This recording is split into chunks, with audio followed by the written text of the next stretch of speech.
गरीब की रजाई। अरे भैया, ये कैसी कैसी रजाइयाँ दिखा रहे हो?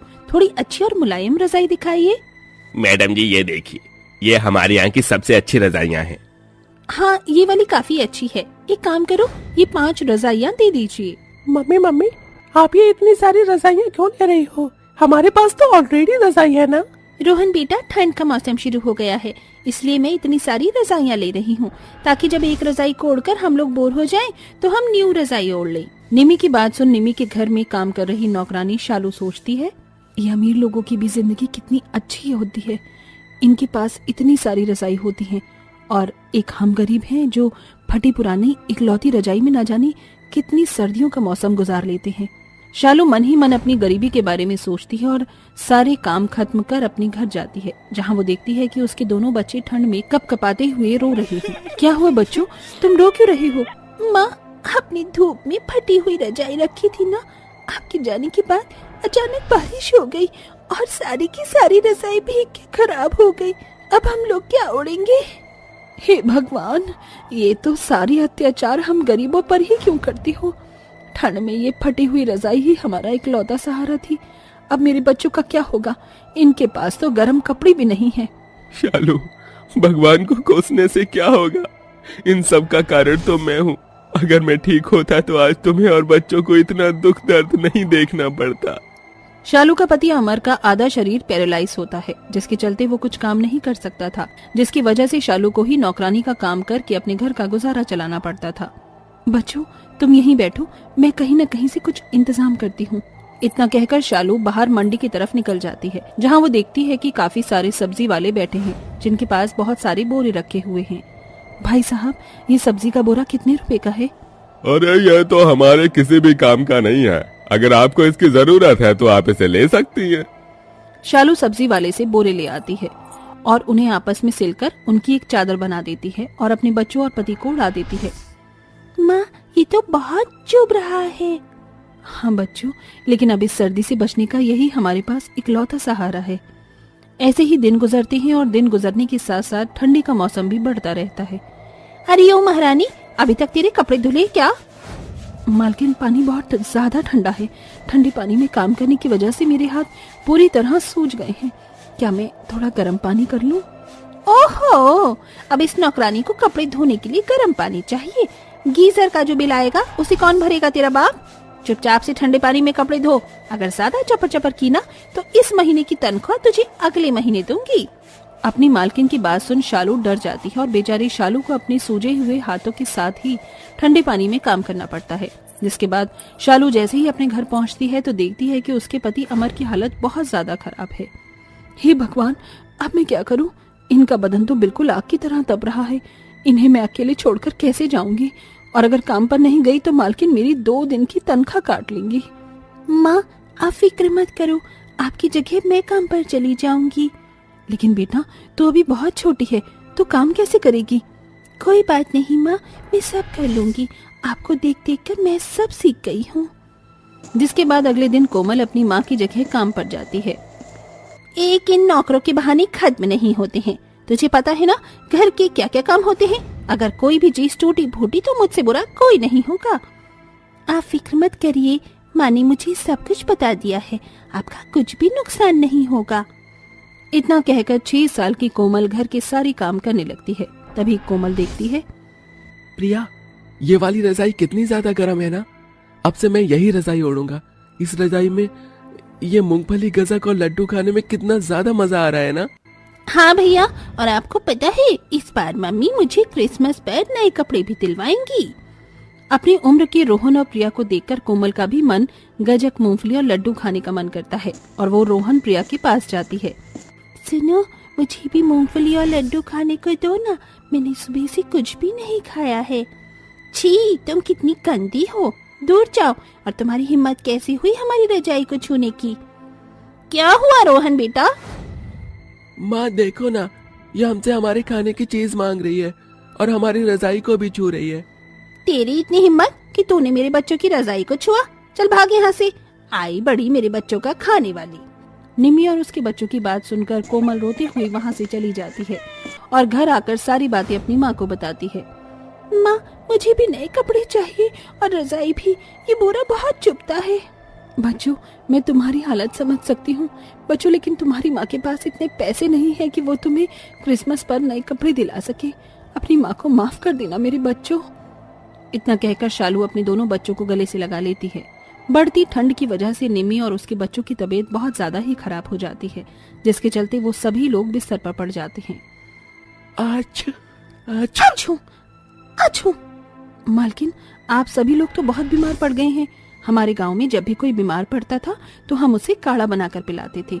मैं आप लोगों के लिए वो काढ़ा बनाकर लाती हूँ, उसे पीकर आप लोग जल्द से जल्द ठीक हो जाओगे।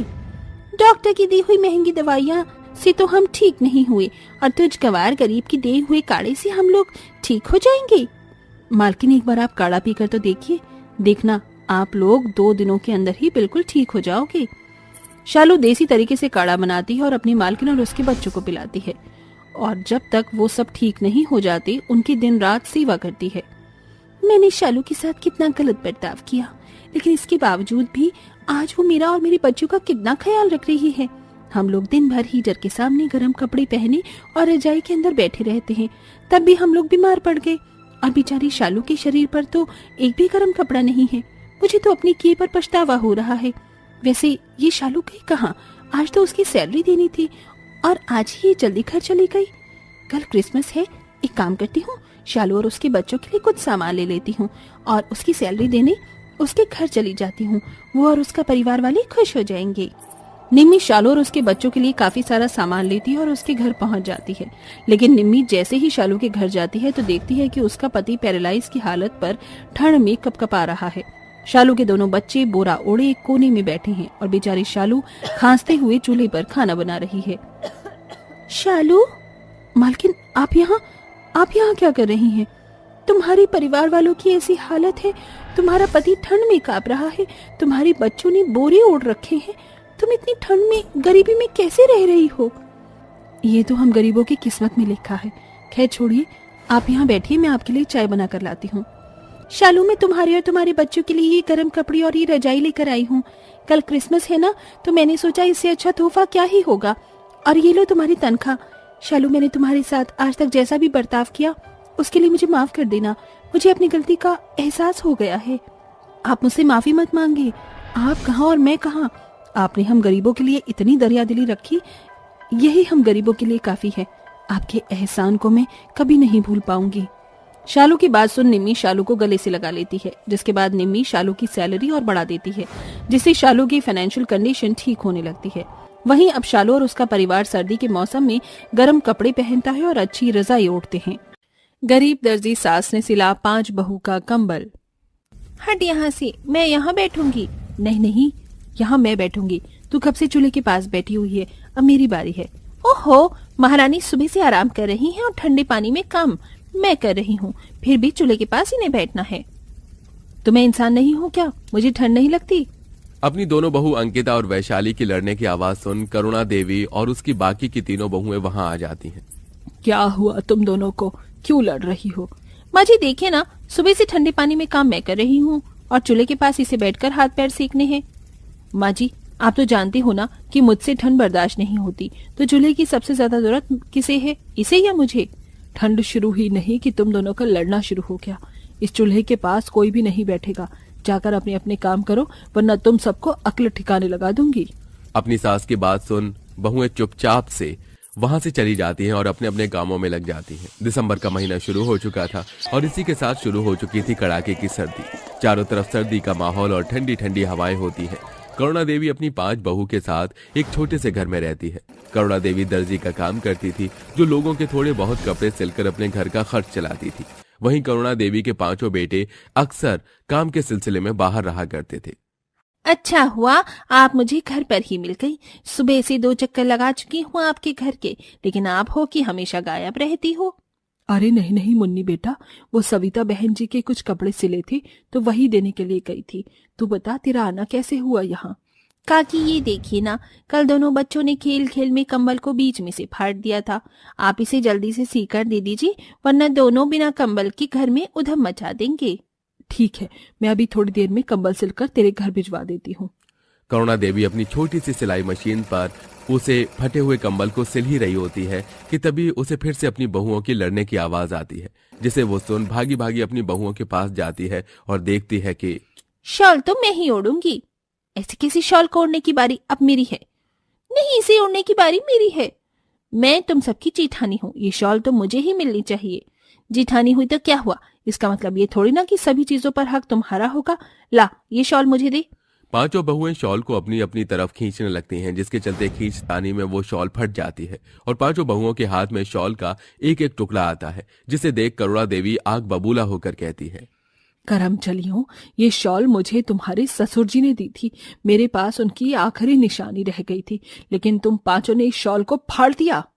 माँ जी, आप देखिए ना, बाहर कितनी तगड़ी सर्दी है, चारों तरफ ओस ही ओस है। ऐसे में हम पांचों बिना शॉल कंबल के कैसे रहेंगे। हाँ माँ जी, हम भी पांचों इस रोज रोज की लड़ाइयों से थक चुके हैं, लेकिन ठंड के कहर की वजह से हमें मजबूरन ठंड से बचने के लिए लड़ाई करनी पड़ती है।